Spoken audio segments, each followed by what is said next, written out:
Le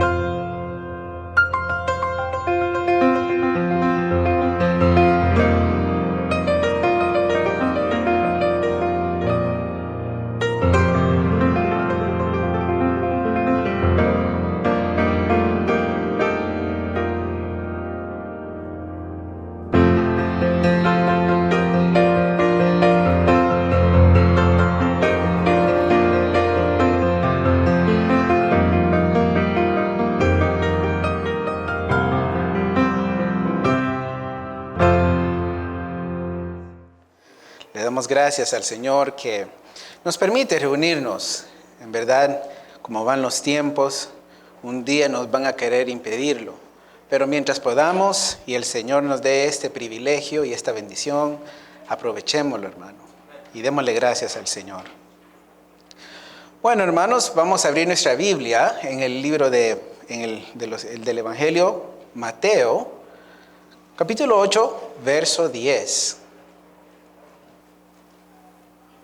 Dice, al oírlo Jesús se maravilló y dijo a los que le seguían, de cierto os digo, que ni aún en Israel he hallado tanta fe. Oremos, hermanos. Bendito y amado Padre, te damos gracias, Señor, por este momento. Señor, guíanos a través de tu palabra. Háblanos, Señor, para que podamos escucharte, para que podamos conocerte, Señor, y asimismo vivir una vida que a ti te agrada. Te pedimos esto en el nombre de Jesús. Amén. Bueno, hermanos, el título de este sermón es Una fe más excelente. Una fe más excelente. Como hemos leído, vemos a Jesús maravillado. Pero esto tomó y fue un proceso. Fue un proceso porque en este capítulo 8 nos habla cuando Jesús empieza, o Mateo empieza a describir los milagros, las sanidades, las liberaciones que nuestro Señor Jesucristo hizo. Así que después de que Jesús terminó su gran y excelente discurso del monte, en los capítulos 5, 6 y 7, dice que cuando bajó le seguía mucha gente. Y eso lo vemos en el verso 1. Bajó y le seguía mucha gente. Le seguía mucha gente porque habían quedado admirados de todo lo que habían visto y escuchado del Señor anteriormente. Nos dicen las Escrituras que la gente se admiraba de su doctrina y de su autoridad con que enseñaba. Nunca habían escuchado tan excelencia. Y eso lo vemos en el Sermón del Monte. Pero también Mateo 7, 28 y 29 nos habla de cuando Jesús terminó de hablar estas palabras, la gente se admiraba de su doctrina. Entonces vemos algo ahí, que en este tiempo estas personas estaban admirados porque escuchaban una prédica, un sermón como nunca antes lo habían escuchado. Y dice también que lo hacía y se admiraban porque él enseñaba y lo hacía como alguien que tenía autoridad, no como los escribas, no como los líderes religiosos de ese tiempo. Así que, ¿por qué se admiraba la gente? Bueno, nos dice aquí, por su autoridad en exponer la palabra. Repetidamente vemos entonces a Jesús desafiar y desacreditar las enseñanzas de estos líderes religiosos. Muchas veces, aún en Mateo 5, vemos varias veces Jesús diciendo, oísteis que fue dicho, pero yo os digo. En varias ocasiones, oísteis que fue dicho. ¿Por quiénes? Por los líderes religiosos de ese tiempo. Pero dice, pero yo os digo. Con esto Jesús desacreditaba lo que estos hombres enseñaban, la manera que enseñaban. Así que vemos que esta gente había escuchado algo diferente, algo nuevo, y no era de cualquier persona como para dudar lo que se estaba hablando, sino era de Cristo mismo. Así que Mateo concluye el capítulo 7 hablando de la autoridad de Jesucristo en lo que predicaba, de la autoridad de Jesucristo en lo que enseñaba, mas también su propósito era de poder entonces enseñarnos o comprobar al lector que Jesús es el Mesías. Que Jesús es el Mesías, no solo por su palabra. Jesús es el Mesías, no solo por lo que también la gente escuchaba, sino por las señales que Cristo hacía.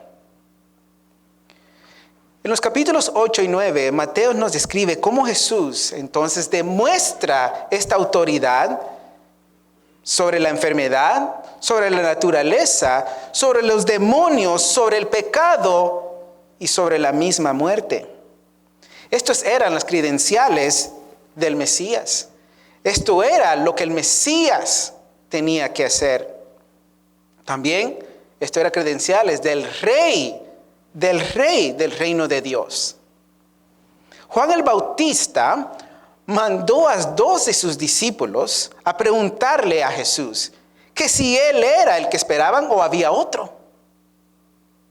Mas Jesús le respondió a estos discípulos de Juan y le dijo: id, haced saber a Juan lo que habéis visto y oído. Los ciegos ven, los cojos andan, los leprosos son limpiados, los sordos oyen, los muertos son resucitados y a los pobres es anunciado el evangelio.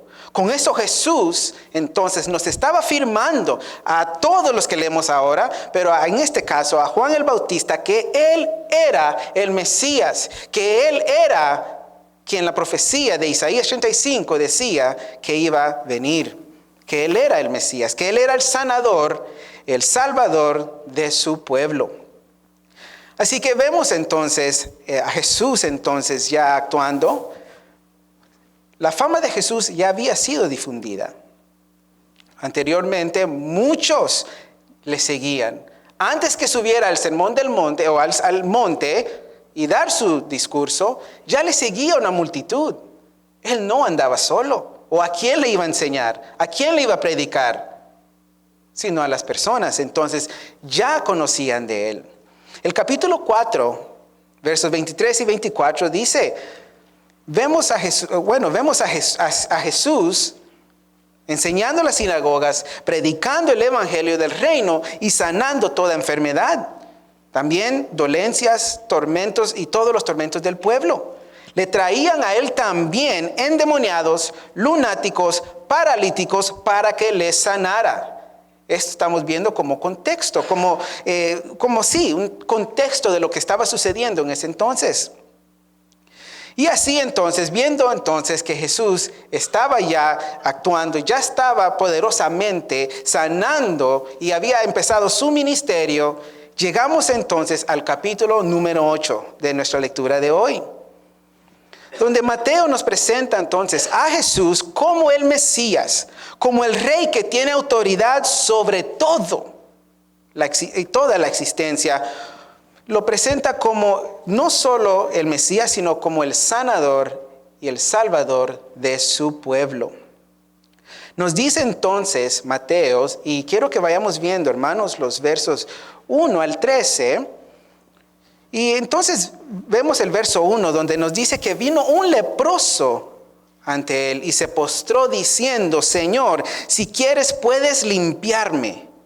Jesús extendió la mano y le tocó diciendo: quiero, sé limpio. Y al instante la lepra desapareció. Ahora, lo interesante aquí, hermanos, es que este leproso o los leprosos no podían acercarse a las personas. No podían acercarse porque la ley se los prohibía. Mas este leproso dejó todo eso atrás y se acercó al maestro. ¿Por qué se acercó? ¿Cómo sabía que al acercarse a esta persona iba a recibir algo de él? En este caso, la limpieza, o que sí, esa sanidad de esa lepra. Bueno, porque como vimos en el capítulo 4, Jesús ya estaba haciendo milagros antes de subir al monte, y al bajar del monte continúa entonces con lo que había dejado de hacer en el capítulo 4. Entonces, vemos entonces que este leproso, dejando todo, no importándole la ley, porque la ley decía que lo que él tenía que hacer es vivir solo, estar apartado del pueblo. Y asimismo, cuando miraba personas a la gente, él tenía que pregonar impuro o inmundo, para que las personas supieran que él entonces era una persona inmunda, en este caso con lepra. Así que entonces vemos a este leproso y miren las palabras de este hombre. Este hombre sí había entendido, había comprendido la autoridad de Jesús. Lo había entendido. Ahora nuevamente, ¿cómo? Bueno, había escuchado o había visto. Ahora no sabemos cuándo se enfermó este hombre, si fue antes o después o durante Jesús enseñaba. Lo que sí sabemos que sí había comprendido la autoridad de Jesús sobre la enfermedad. Y entonces creía que su sanidad únicamente y completamente dependía de la soberanía de Jesús. Porque cuando él se acerca, él no se postra y le empieza a rogar, por favor, ten misericordia de mí, ten misericordia de mí. No, cuando se acerca a Jesús, se postra y oigan las palabras, dice, Señor, si quieres, puedes limpiarme. Si quieres, puedes limpiarme. Pero reconocía que era Señor antes de decirle esto. Así que si Jesús no hubiera querido, aún así, él habría de saber que Él era el Señor. Así que, en otras palabras, decía, si es tu voluntad, mi Señor, tú puedes limpiarme. Tú puedes, si es tu voluntad. Tú conoces mi necesidad y no soy digno de pedirte que hagas lo que yo quiero. Quiero que hagas conforme a tu voluntad para con mi vida. Y eso, hermanos, es una persona que ha entendido que no somos dignos de pedirle al Señor nada, ni algo que nos conviene para sobrevivir. Muchos de nosotros tenemos la idea que tenemos que rogar y pedirle al Padre, sáname, sáname, sáname, y una oración repetitiva hasta que cumpla. ¿Que cumpla qué? A veces queremos que cumpla lo que nosotros le pedimos, pero no es así. Sí debemos acercarnos al Señor repetitivamente, sin cesar. Debemos hacerlo, pero ¿con qué actitud?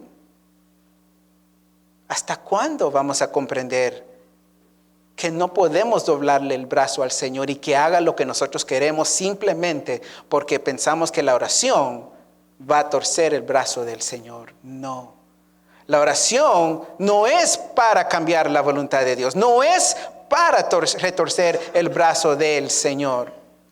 Es para que nosotros nos podamos conformar a su voluntad. Y por eso este hombre dice, si tú quieres, puedes limpiarme. ¿Qué les parece? Y el Señor quiso. Su voluntad fue el hacerlo. Y dice que le tocó y quedó limpio inmediatamente. Y esa lepra se fue. Ahora, llegamos entonces ya a los versos que vamos a estar viendo, hermanos, que serían del 5 al 13. Ahora, entrando Jesús a Capernaum, como vimos, Capernaum era una ciudad norte de Galilea. Galilea estaba al norte de Samaria y Samaria al norte de Judea, como vimos la semana pasada. Jesús estaba en una ciudad que en verdad estaba dominada por gentil y ahí pasó mucho tiempo cumpliendo y haciendo todo lo que era necesario para su ministerio. Entonces Jesús era muy conocido fuera de la ciudad de Jerusalén, de Judea, era conocido en Samaria, en Galilea. Entonces Mateo entonces nos dice que llegó un centurión llegó a él cuando llegó a esta ciudad. Un centurión es un suboficial del ejército romano, al mando de 100 hombres. Mas la porción comparativa o paralela de Lucas, capítulo 7, nos dice que este centurión no llegó donde Jesús. Mateo nos dice, llegó un centurión. Lucas nos dice otra cosa. Lucas nos dice que este centurión mandó o envió a unos líderes judíos. Ahora, el enfoque aquí de Mateo no es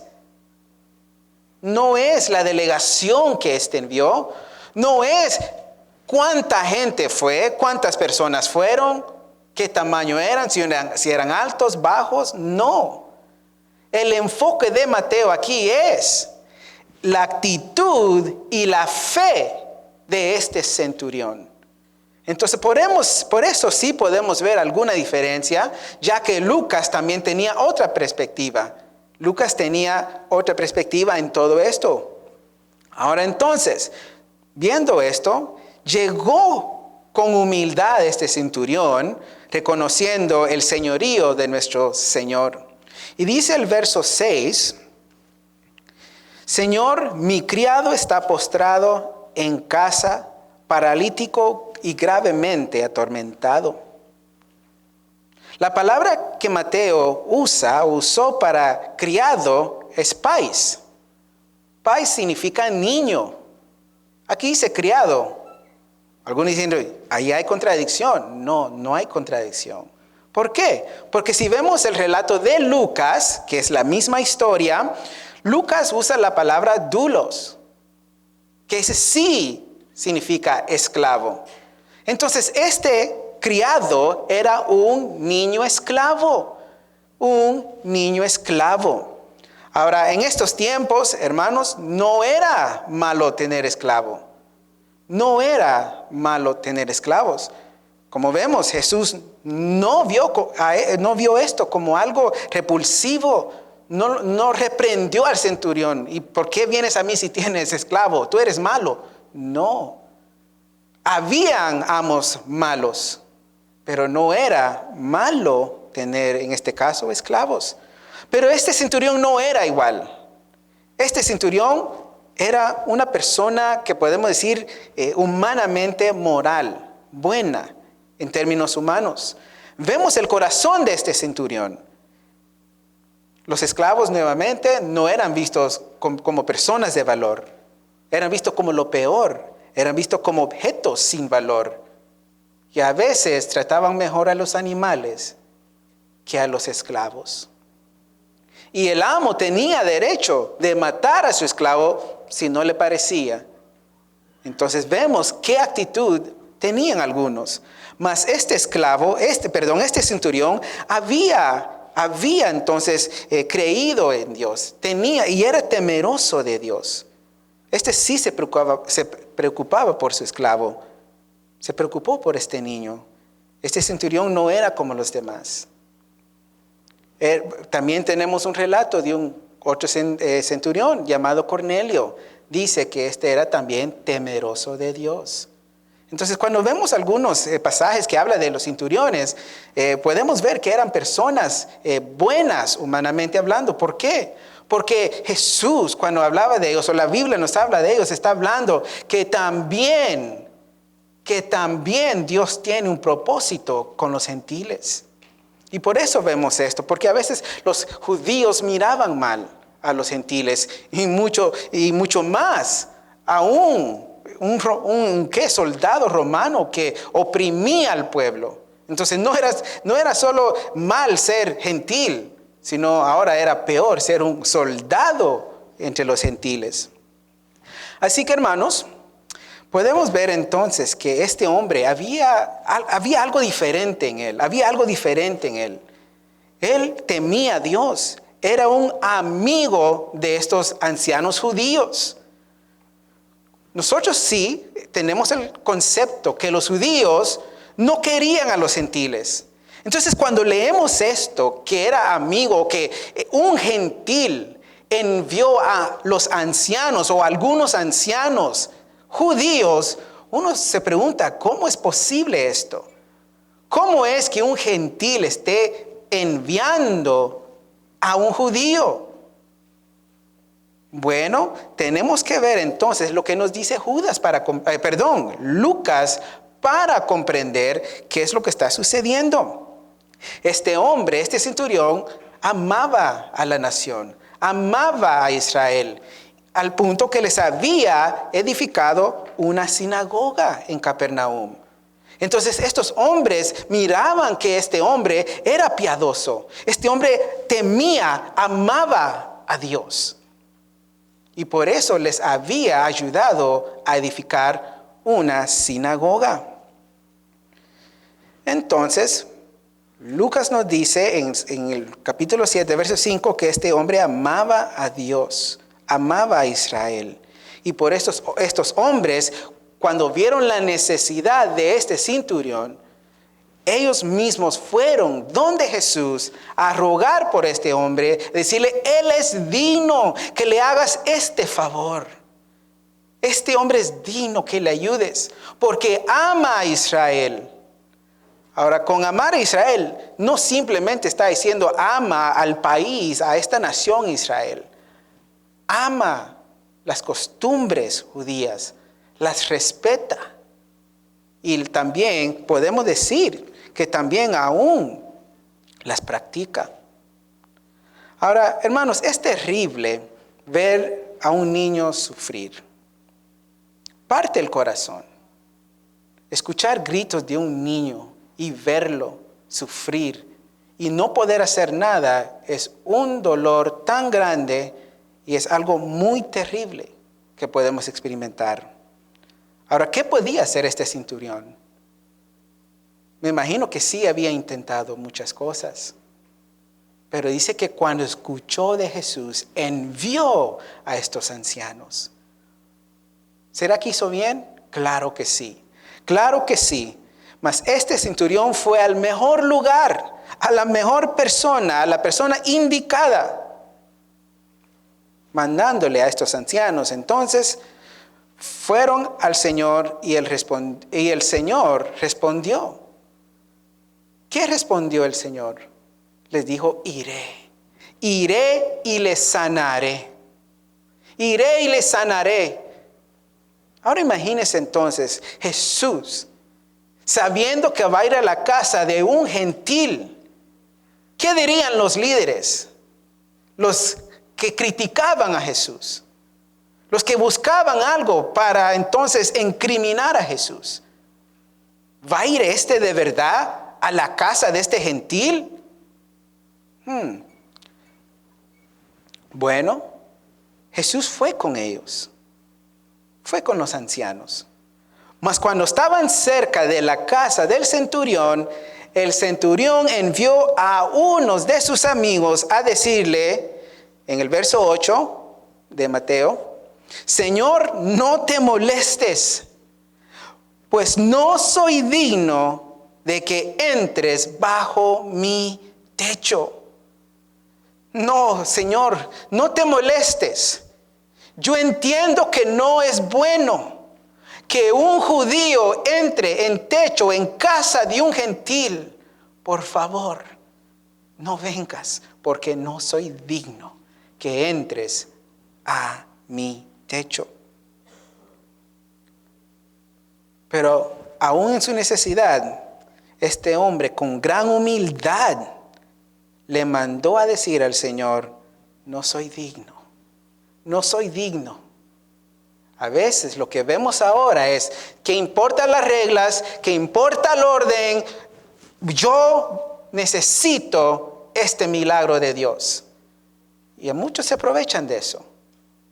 Muchos se aprovechan de eso en muchas maneras. Se aprovechan de las necesidades de otros.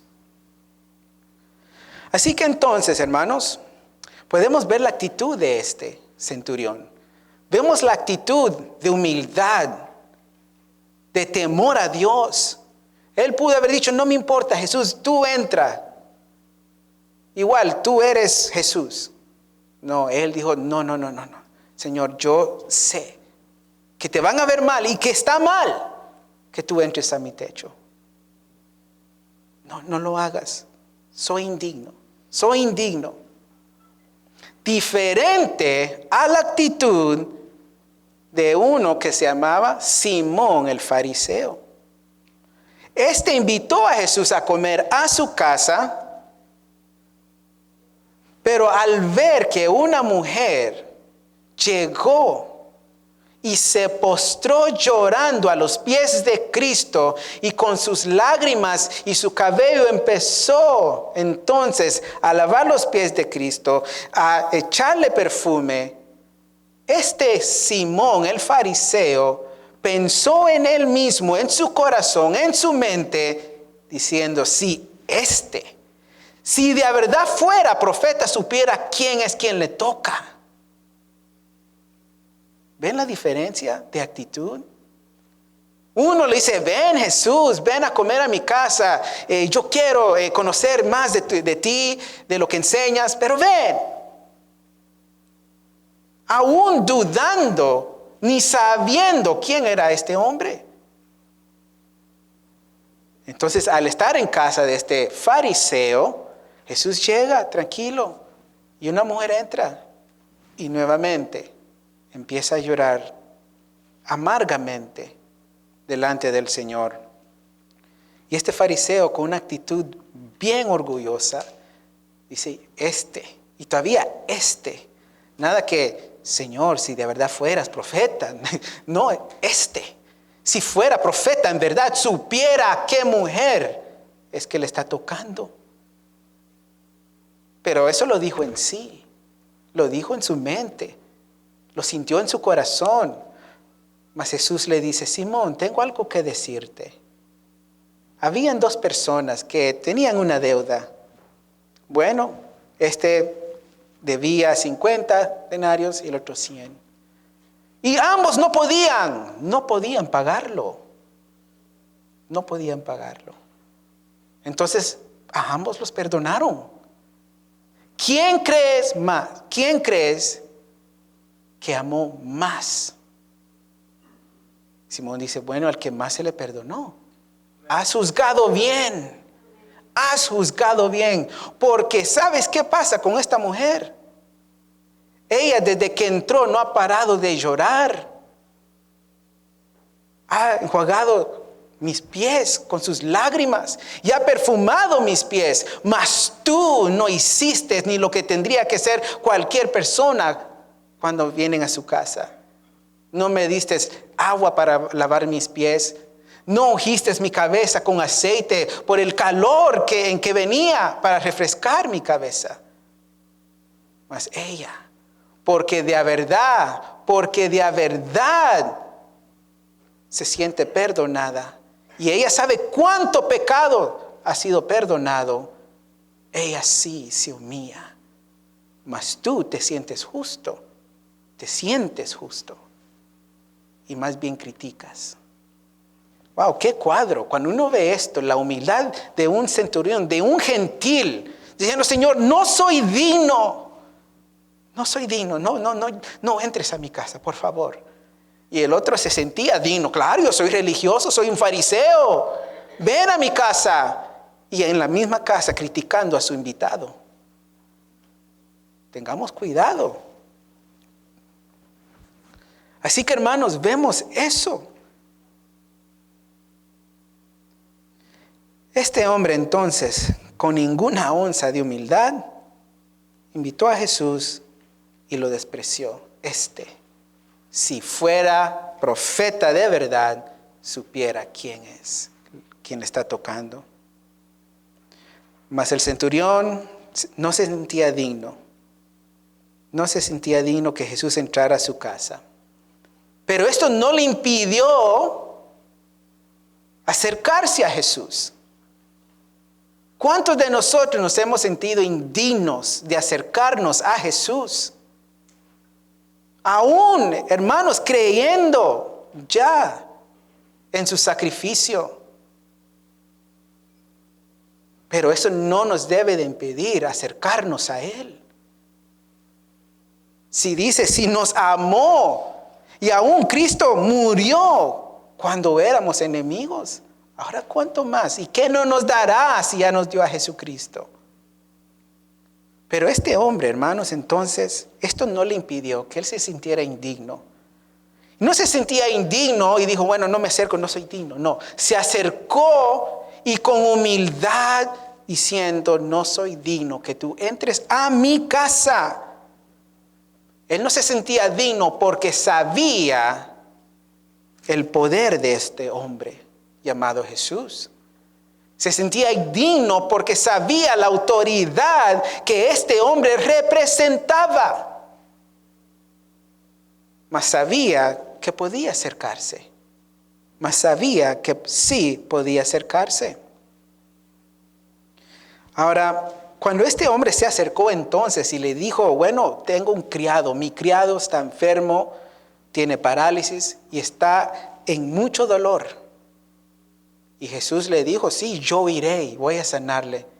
Y cuando venía en camino, le dije, no entres, por favor. Pero vea lo que dice Mateo 8:8. La segunda parte. El centurión le dice, solamente di la palabra y mi criado sanará. Solamente di la palabra. No tienes que entrar a mi casa, Señor, porque estés donde estés, si tú lo dices, así será. ¡Wow! ¡Qué fe! ¡Qué fe de este hombre!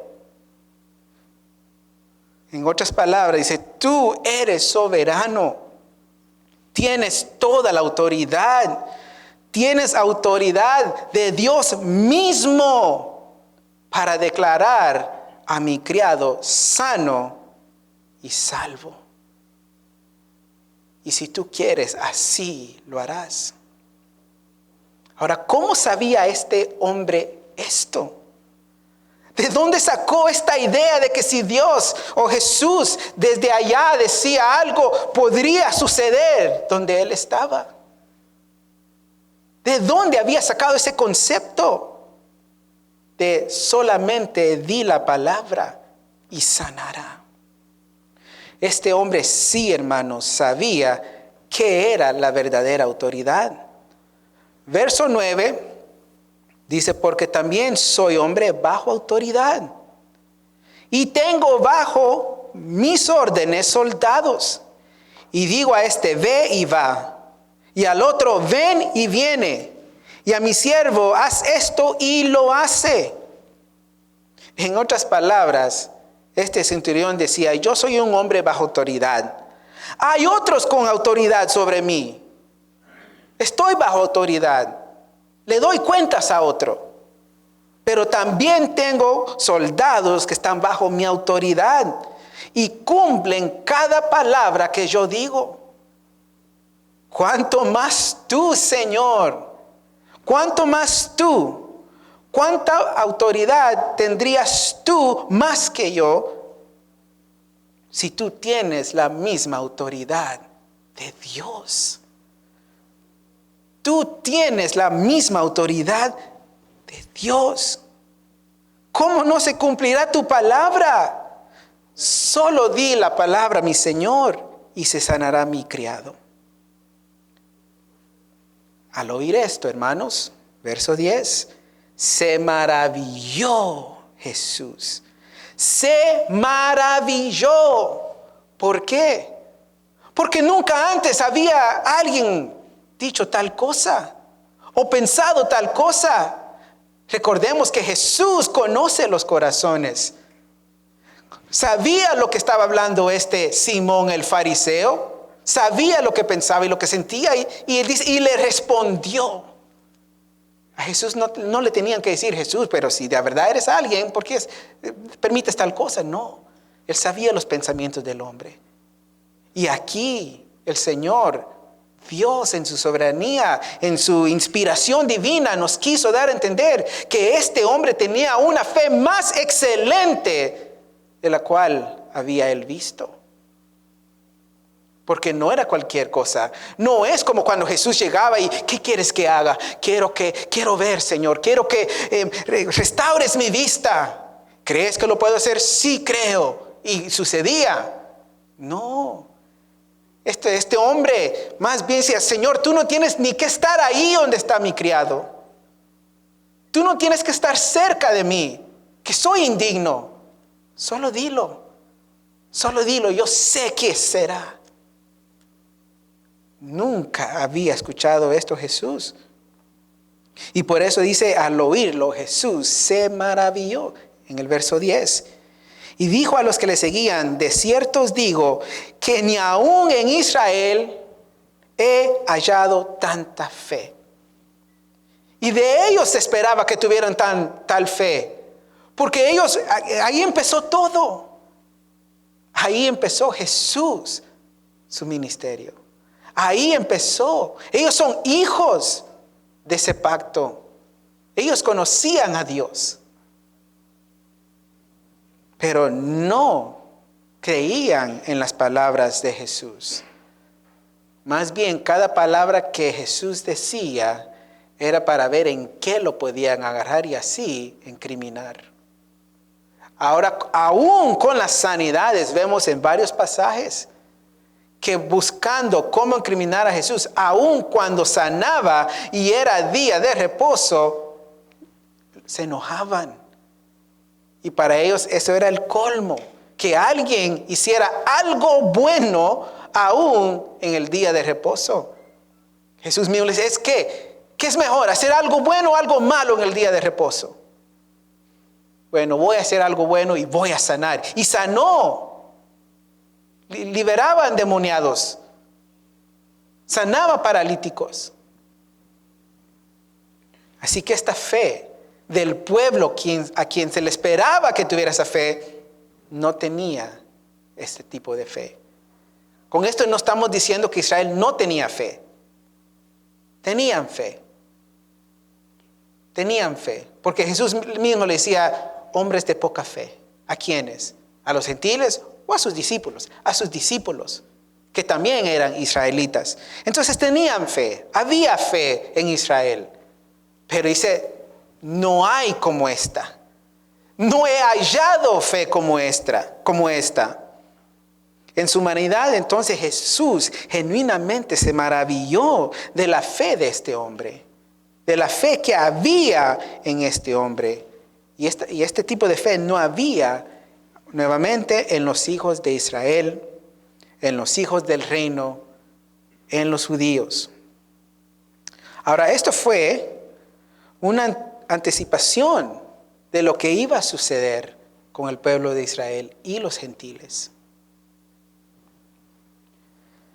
Ahora, el reino de Jesús o el reino de Dios está formado de judíos y gentiles. De judíos y gentiles. Claro, vemos ahora en nuestros tiempos que la iglesia está en verdad más por los gentiles. Y no estamos diciendo que el pueblo de Israel es olvidado de ninguna manera. El pueblo de Dios el Israel es aún pueblo de Dios. Es pueblo de Dios. Y así que la iglesia está compuesta de judíos y de gentiles, pero mayormente de gentiles. Mas siempre permanece y habrá un remanente de Israel que será salvo. Lo habrá.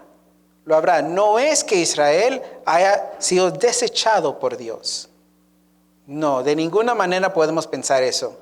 Que ahora la iglesia es el pueblo de Dios. Que los gentiles que forman la parte de la iglesia es el pueblo de Dios. Y los gentiles, bueno, ellos no creen en el Mesías, ya están desechados. No. La Biblia nos dice que Dios no ha desechado a Israel y que permanece un remanente que también será salvo. Y ahí entonces, hermanos, podemos ver que incluye los gentiles y los judíos para lo que es la iglesia. Ahora, lo vemos entonces, hermanos, en palabras de Jesús, verso 11 y 12,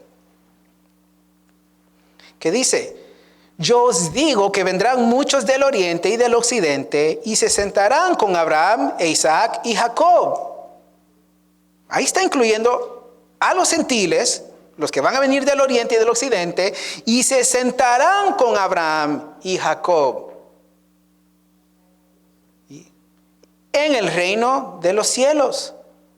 Mas los hijos del reino serán echados a las tinieblas de afuera, y ahí será el lloro y crujir de dientes.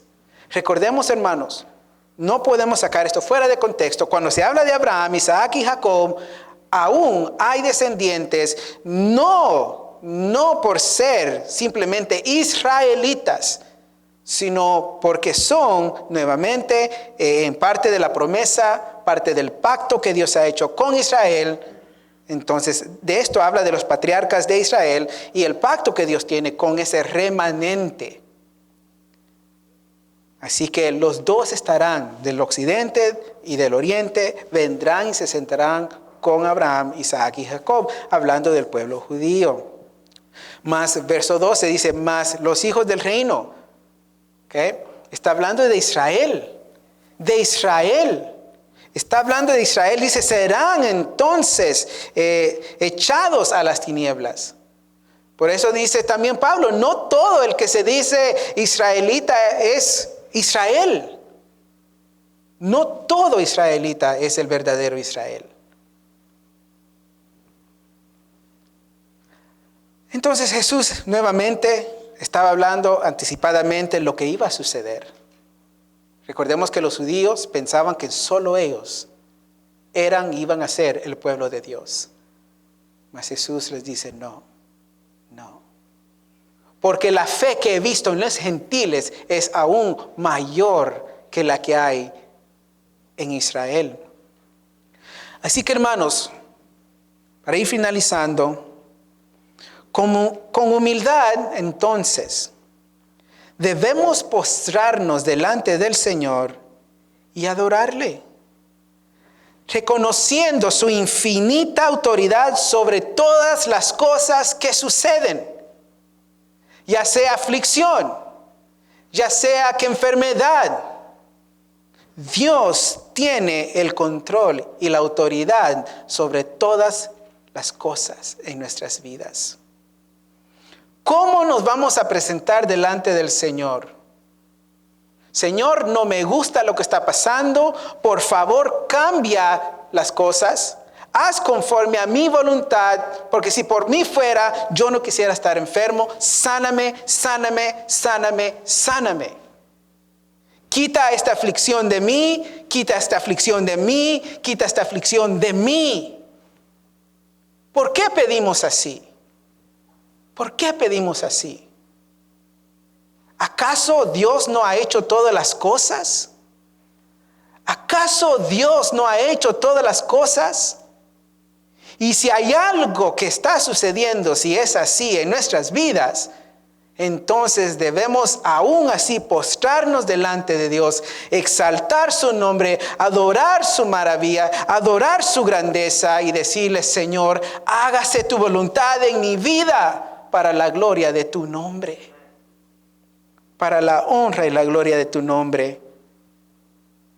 Debemos entonces venir como este leproso que vimos en el verso 1. Si quieres, mi Señor, es tu voluntad y que se haga tu voluntad. Si tu voluntad es mi enfermedad, gloria sean dadas a Dios. Si mi aflicción es tu voluntad, gloria sean dadas a ti, mi Señor. También debemos venir como este centurión. Señor, si quieres, si es tu voluntad, mi Señor, solo di la palabra y así será. Pensamos que al venir delante de Dios y hacer oraciones repetitivas va a llegar más rápido la respuesta de Dios. No es así. La oración no es para hacer express la respuesta de Dios. La oración es para que nosotros nos detengamos a pensar y nos podamos conformar a la voluntad del Padre. y humillarnos delante de Él y decir, Señor, yo no soy digno ni de pedirte que me ayudes. Y antes que yo te pida, tú ya sabes. Es más pedir. Ya es más el pedir. Mejor solo te alabo. Mejor solo te exalto. Mejor solo me postro delante de ti. Y que seas tú obrando. Porque tú tienes la autoridad. Que aunque yo te pida de dejarme esta aflicción, y aunque no te pida que me la quites, tú tienes la autoridad de quitarla. Y lo vas a hacer cuando tú digas, cuando sea tu voluntad. Esto es tener una gran fe. Una gran fe.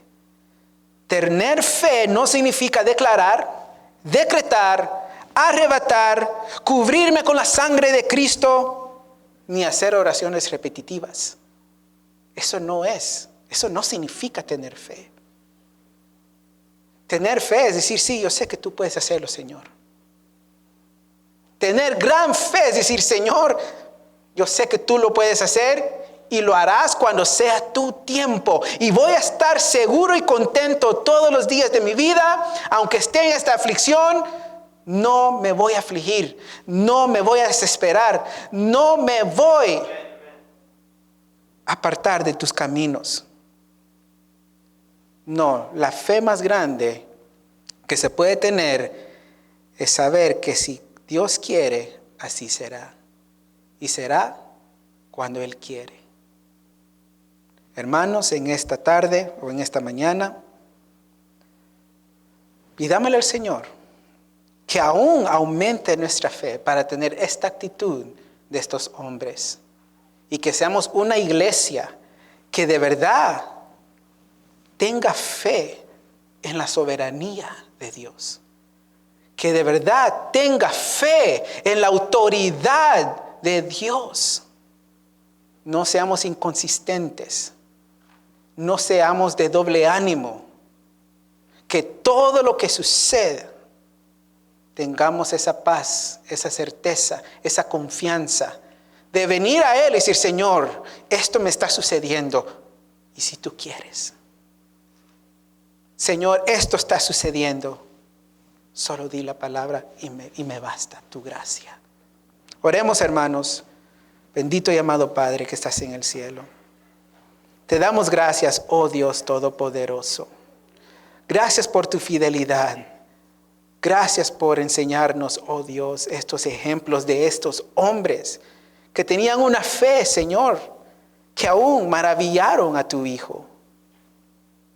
Ahora, Padre, nos quedan como ejemplo para que podamos así mismo, Señor, tener esa actitud, ese pensamiento y esa fe, Señor, que a pesar de nuestras circunstancias, simplemente, Señor, aferrarnos que así es tu voluntad, que así tú lo has determinado, que así tú lo has decretado y que nuestra responsabilidad, Señor, es esperar en ti y que se haga tu voluntad. Y cuando flaquea nuestra fe, cuando flaquean nuestras fuerzas, Señor, ir a ti y ahí tu Espíritu Santo nos recordará que se va a hacer conforme a tu voluntad. Gracias te damos, oh Dios, en el nombre de Jesús. Amén.